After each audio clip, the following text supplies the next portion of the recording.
Hello, everyone. Dan here from the Next Issue Podcast. On today's video, I'll be doing a review of the premiere episodes for Presumed Innocent. This is a new show on Apple TV Plus. They drop 2 episodes and then they'll do a weekly. I believe this is a mini series. So I was very excited to check it out just because of the cast. And of course, Apple TV Plus has some quality programming. So let me give you a quick synopsis. This show tells the story of a horrific murder that upends the Chicago prosecuting attorney's office when one of its own is suspected of a crime.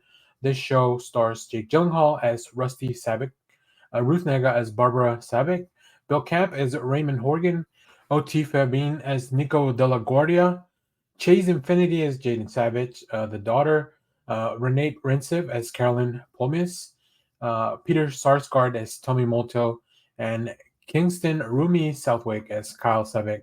That's the son. So you have Rusty, who's kind of our protagonist, played by Jake Gyllenhaal.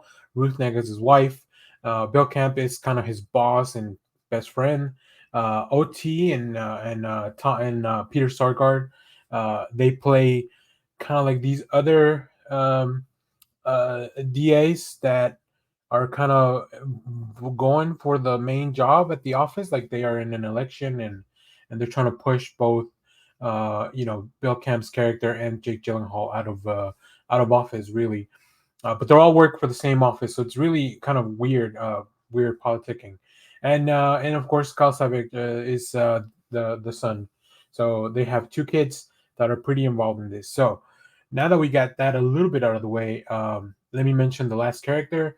So Renee Rensiv's character of Carolyn, she is another district attorney that worked at the same office, who happens to also be the victim of this crime. So the show I was interested in mainly because I'm a big police procedural person. I watch a lot of Law and Order, a lot of those kind of shows, and not so much because I'm interested in those type of stories. I think it's just like I find the formulaic. Um, it's kind of a comfort watch. Like even though some of the stuff's kind of really messed up, like just the fact that it's very formulaic, like getting in and following those characters for a long time. So I wanted to check this out to see if it was going to be just like a normal police procedural, or if they were going to try to raise the stakes somehow, maybe elevate the content somehow to make it stand out from just a regular, primetime show. And I think they did. First of all, the show looks great. Um, they managed to create this atmosphere, especially because we see a lot of, even though we're in Chicago, we see a lot of the suburbs, right? A lot of this takes place in their home. We get to be inside the office for the district attorney. We don't get to see a lot of courtrooms, but we do see part of the storytelling device is that we are going back over a previous case that both Rusty and Carolyn worked together. They put a man in prison for a long time, really. But there's been doubts. Rusty had doubts, and he was kind of digging into this case because he doesn't believe maybe that man was actually innocent. So it's interesting, of course, because of the name, presumed innocent. It even starts with Rusty giving a speech to the juror that an individual is presumed innocent until they found them guilty without a shadow of a doubt. So, but yeah, let's talk about this adaptation.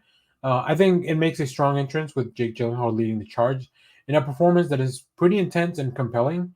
From the moment the series begins, Gyllenhaal dives deep into the character of Rusty Savick, showcasing his trademark intensity. I think Jake Gyllenhaal usually just kind of goes for broke. I think his portrayal is pretty riveting, capturing the character's inner turmoil and desperation. There are some scenes that just see that internal conflict, the emotion that's been building up. Sometimes it feels a little bit overwrought. Apparently, there was a '90s film of the same adaptation of the same material with Harrison Ford. So that's something that, as I was doing some research, I saw some people kind of compare those 2 performances. So I'll be interested once I'm done with the show to go back and watch the film. So I think the mood of this is unmistakably grim and dark, and it's a somber tone. The settings are, even just the offices are, feel like they're poorly lit because these are like offices that are run from the government. So like maybe the upkeep is not as well. I don't know, just kind of bring it. I feel like in an urban area where you have, one of those big cities like Chicago or New York, like where the offices of the civil servants are not the nicest upkeep, just because there's so much stuff. But even just the visual style, there's like a lot of gloominess and muted color palettes, especially in the clothing and the places we are, the settings. Even their home doesn't feel like there's a lot of life in it, which is really interesting. I think it mirrors the grim realities of what they're going through, and maybe even the judicial system. There's probably some commentary there as well that they'll get into, or maybe they should get into. I don't know. Maybe that's part of the shortcomings of the show, but I'm kind of willing to give it a little bit of leeway because it was only 2 episodes. Um, I will say the show sometimes feels a little bit misdirected, where we don't have the focus. Like, are we, because of the parallel nature of the cases that we're looking at, like sometimes we go back and forth, and then we bring in the aspect of infidelity, and Rusty having an affair with this character of Carolyn who he worked with.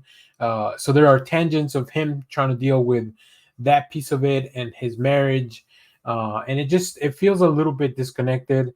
It doesn't feel as well explored as the procedural, like the courtroom criminal part of this.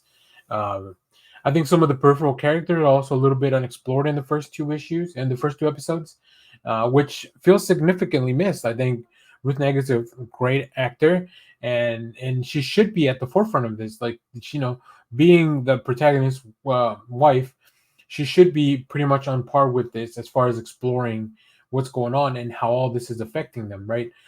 Even the kids I feel like the kids get a little bit more scenes and development. We do have a pretty intense scene with them uh, doing therapy, so I think they're definitely going to touch on some of those things. And like I said, it's only the first 2 episodes, so I'm giving this a lot of leeway, as far as like maybe that's something they'll touch on. I'll probably do a review once this is all wrapped up, to come back if I do keep watching. So stay tuned for that. But yeah, despite all these shortcomings, I think it manages to keep us hooked. There was a scene, especially towards the end of the second episode, where it really nailed it, like really nailed what I was looking for in this show. And it happens in the courtroom. And I think I was mainly here for the courtroom drama type of stuff. So as we get further into the series, I think we're gonna finally lean more into that. Bill Camp is fantastic. Like, his performance is great. He's right on up there on par with Gyllenhaal.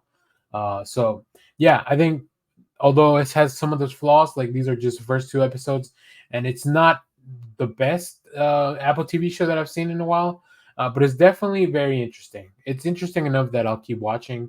I want to see where this mystery goes. I want to know, because it can get a little gruesome at some points. Like, definitely, there's some content here that you should be warned that it's pretty rough to look at every once in a while. So, but yeah, I want to see how it will we navigate through these murky legal waters, in the legal drama. So interested to see this. We'll probably check out the film. If I don't finish the series, I'll definitely check out the film with Harrison Ford, because I think all those 90s films with Harrison Ford are just really entertaining and fun to watch. So yeah, but if you're watching this, let me know what you thought about it down in the comments. As always, thank you for watching, everyone. Remember to share, like, subscribe, hit the bell so you know when we go live. That is most Saturdays, 10 a.m. Central Standard Time.